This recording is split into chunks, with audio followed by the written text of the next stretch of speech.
How to track AC filter cleanliness status using Cielo mini-split thermostats. The air filter status feature monitors the condition of the air filter, providing a clear indication of when it requires cleaning. This ensures the mini-split operates efficiently while maintaining fresh, healthy air indoors.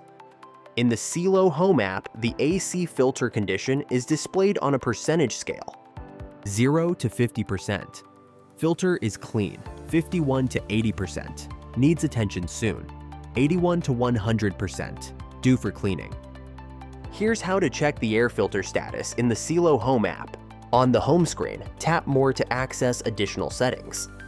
Tap on eSaver in the navigation bar. Select Air Filter. You'll see the current filter status. If it's due for cleaning, remove the air filter and wash it.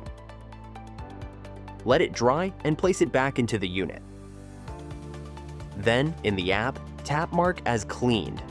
Once marked, the filter status resets to 0%, and the app starts a new tracking cycle.